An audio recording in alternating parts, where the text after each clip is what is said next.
दीदी, तुम रुक क्यों गई? पंखा करो ना, मुझे गर्मी लग रही है। ओए राजू के बच्चे, चुपचाप बैठ जाओ और मैं नहीं करती तुझे पंखा, मेरे हाथ दुख गए हैं। मनोरमा चूल्हे में खाना बना रही थी और चिलचिलाती धूप से उसका छोटा सा घर गर्मी से तप रहा था। ऐसे में एक पंखा भी उस गरीब घर में नहीं था।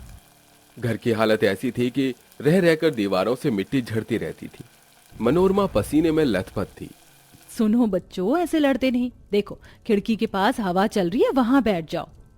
तभी पसीनों में तरबतर राजू गर्मी से चिढ़कर रोते हुए बोला, आप भी खा लो जाके वो गरम गरम लू वाली हवा। हमने कहा था इस साल में पंखा लग जाएगा, लेकिन नहीं लगा। हमको इस सड़ी से गर्मी में रहना पड़ता है।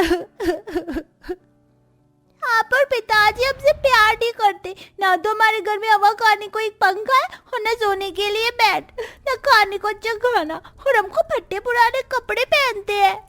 अपने मन की शिकायतें अपनी गरीब माँ को सुनाकर दोनों मुंह फुलाकर चिलचिलाती धूप में झोपड़ी के बाहर चबूतरे में जाके बैठ जाते हैं कि गली में अमरूद से भरा ठेला आता है और अमरूद वाला आवाज लगाता है, अमरूद खा लो, अमरूद मीठे मीठे अमरूद, कच्चे कच्चे अमरूद, स्वादिष्ट अमरूद, आ जाओ बच्चों आ जाओ, अमरूद ले लो। चमचमाते अमरूद देखकर दोनों का मन ललचाने लगता है। दीदी मुझको भी अमरूद खाना है। राजू तू रुक, मैं आती हूँ। पूजा अंदर से फटी पुरानी भरी कॉपी लाके अमरूद वाले को देती है। अंकल अंकल ये लो, इन कॉपी के बदले मुझे और मेरे भाई के लिए एक बड़ा वाला अमरूद दे दो। बच्चों का दिल जितना नाजुक होता है वो उतने नादान भी होते हैं। उन गरीब बच्चों को उस पल अमरूद के आगे अमीरी गरीबी की दुनिया से कोई वास्ता नहीं था। तभी ठेले वाला सारी किताब कॉपी उठाकर फेंकते हुए उसे खरी खोटी सुनाता है। अरे ओ गरीब की बच्ची, मैं क्या तुझको कबाड़ी वाला दिखाई दे रहा हूँ जो भंगार लेके चली आई? इसमें कोई अमरूद नहीं मिलेगा, चल जब आगे यहाँ से, फुट। अंकल एक ही अमरूद दे दो ना, मैं और मेरा भाई उसी में बांट कर खा लेंगे। हम बच्चों का दिल क्यों तोड़ते हो? उस गरीब बच्ची की गुजारिश सुनकर भी उस अमरूद वाले का दिल नहीं पिघला। उसने गुस्से से दांत पीसते हुए पूजा को धक्का मार दिया। अरे चल हट मेरे ठेले के आगे से। मेरे पैर, खून खून। राजू दौड़कर गया और अंदर से मनोरमा को बुला लाया। माँ जल्दी चलो, दीदी को चोट लग गई है, खून भी आ रहा है, उसे जोर से ओए ओए हो रही है। हे भगवान, मेरी बच्ची। मनोरमा जैसे मुड़ी तभी जतिन बेटी को गोद में उठाए अंदर ले आया। देखो कितनी चोट लगा ली है तूने, मेरा तो दिल ही बैठ गया था। मगर ये लगा कैसे? पूजा ने रोते हुए सब कुछ बतलाया।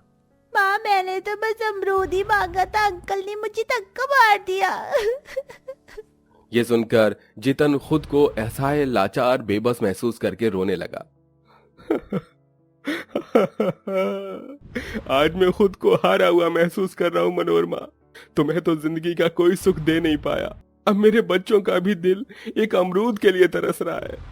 रो मत बाबा, मुझे अमरूद नहीं खाना, चलो खाना खाते हैं। चारों एक ही थाली में से नमक रोटी खाते हैं। जीतन एक गरीब तबके का किसान था जो जमींदार चेतन लाल की जमीन में खेती करता था। लेकिन जमींदार बहुत कंजूस था, वो कभी भी उसे उसकी मेहनत के पूरे पैसे नहीं देता था। इसलिए आज तक जीतन का परिवार गरीबी में दिन गुजारने को बेबस था। कहते हैं ना, एक मर्द की आंखों में आंसू तब आते हैं जब वो अंदर तक टूट चुका हो। मनोरमा, अब जमींदार के खेत में काम करके मेरा मन भर गया है। तुम्हें पता है, पूरी फसल में मेहनत मेरी होती है, खून पसीना मैं बहाता हूँ इस गर्मी के मौसम में, और मुनाफा वो जमींदार खा जाता है। मैं अपनी खुद की खेती उगाऊंगा। अभी गर्मी का सीजन है, मैं अमरूद की खेती करूंगा। लेकिन जी पैसे कहाँ से लाओगे? पहले ही कर्जा चढ़ा हुआ है, नया कर्ज कौन देगा? मेरा वो दोस्त है ना कमल, उससे उधार मांगा है, वो देगा। थोड़े दिन का दुख होगा मनोरमा, फिर धरती मैया की कृपा दया हुई तो हमारा भी भाग्य बदल जाएगा। अगले ही दिन से दोनों पति पत्नी जमीन में हल जोतते हैं और बीज उगा लेते हैं, और गरीबी में दिन काटते हुए जितन का परिवार अमरूद की खेती के पककर तैयार होने की घड़ी जोहने लगता है। ये क्या माँ, ये किसकी रोटी बनाई है तुमने? इसमें बिल्कुल स्वाद नहीं है।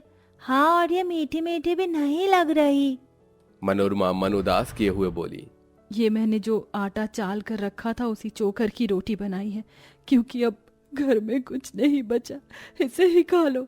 माँ, सभी के माता पिता उन्हें गर्मियों में दही, लस्सी, छाछ और ठंडे ठंडे फल दिलाते हैं। हमको भी वही खाना है। बस एक आधा दिन का दुख और बर्दाश्त कर लो बच्चों, फिर अमरूद की खेती तैयार हो जाएगी। एक तरफ जहां उम्मीद थी, वहीं जमींदार साजिश रच रहा था। अरे बड़ा फुदक रहा है ना ये जीतन अपनी खेती में, इसकी फसल बर्बाद न की तो मैं भी जमींदार नहीं। जमींदार अपने आदमियों को सरकारी उर्वरक छींटने के भेष में अमरूद के खेत में भेजकर हानिकारक दवाई डाल देता है, जिससे सारे अमरूदों में कीड़े लग जाते हैं। ये मंजर देखकर जीतन और उसके परिवार की सारी आशाएं टूट जाती हैं। अरे सारी मेहनत बर्बाद हो गई मनोरमा। हम तो लुट गए, बर्बाद हो गए। अजी, रोने से खेती ठीक तो नहीं होगी ना। ईश्वर हमारी परीक्षा ले रहे हैं। उठो, अब घर चलो। घर में खाने को भी कुछ नहीं, थोड़े अमरूद तोड़ लेती हूँ। कुछ एक आधे अमरूद को अच्छा बचा देखकर वो घर लाकर काटती है। माँ, जल्दी से अमरूद दो ना, बहुत भूख लगी है। हाँ हाँ, देती हूँ बच्चों, जरा ठहरो। तभी एक ऋषि मुनि उसके दरवाजे पर झोली फैलाए आ खड़े हुए। भिक्षाम देही, भिक्षाम देही बेटी, बहुत दूर से चलकर आ रहा हूँ, कुछ घड़ी तुम्हारे घर में शरण मिलेगी। हाँ, आइए ना बाबा, बैठिए। तभी मुनि मन ही मन मुस्कुराते हुए अमरूद को लालच से देखकर बोले, अरे बेटी, इस ऋषि को भूखे प्यासे लौटा दोगी, कुछ खिला दो। बाबा, हमारे पास बस ये अमरूद के कुछ टुकड़े हैं, आप इसे ही स्वीकार कीजिए। साधु खुशी खुशी अमरूद खा लेते हैं। मनोरमा उनका बहुत आदर भाव करती है। जब मुनि उठकर जाने लगे तो एक चमत्कार कर दिखाया और कुछ मंत्र पढ़कर एक लाल पोटली उसे दी। ये लो, इस खाद को अपने अमरूद के खेत में डाल देना। फिर चमत्कार देखना। याद रखो, जो आंसुओं के साथ बोते हैं वो आनंद मनाते हुए काटते हैं। साधु के जाने के बाद भी दोनों पति पत्नी सोचने लगते हैं, ये साधु बाबा क्या पहेलियां बना गए, मेरी तो समझ नहीं आया। मनोरमा, साधु बाबा का दिया ये खाद खेत में डालकर देखते हैं, क्या पता कोई असर दिखा दे। दोनों उसी क्षण खेत में जाते हैं और जीतन पोटली में से कुछ खाद जैसे ही डालता है, एक बड़ा प्रकाशमान खेत में उभरता है और सारे बर्बाद कीड़े लगे अमरूद एकाएक जादुई लाल लाल चमकीले अमरूद बन जाते हैं, जिसे देख दोनों हक्के बक्के हो गए। मनोरमा, क्या तुम वही देख रही हो जो मैं देख रहा हूँ? हमारे खेत में जादुई लाल अमरूद उग गए हैं।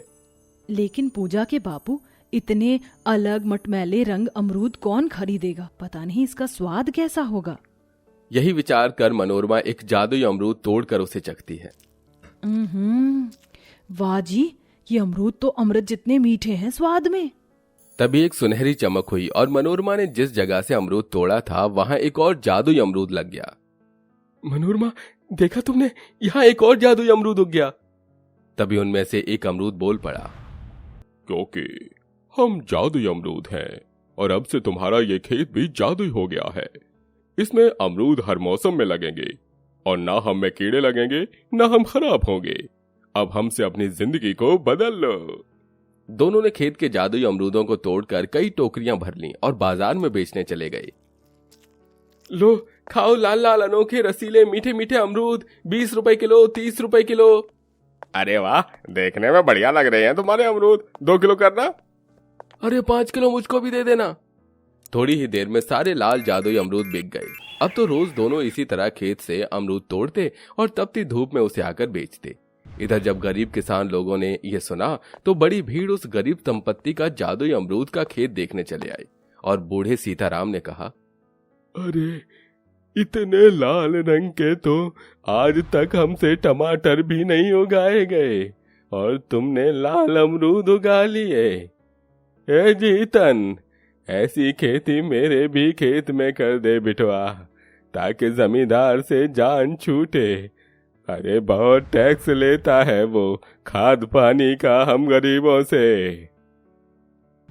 मैं आप सबकी मदद करूंगा काका, चिंता मत कीजिए, मेरा गांव और आप मेरा परिवार हैं। जीतन ने सबकी मदद की और ऋषि के दिए जादुई खाद से सबके खेत में लाल अमरूद उगा दिए। आखिर में मनोरमा और जीतन ने अपने संग संग कई परिवारों की जिंदगी भी संवारी। अब किसी को भी जमींदार का कोई कर्जा नहीं भरना पड़ता था, सब खुश थे।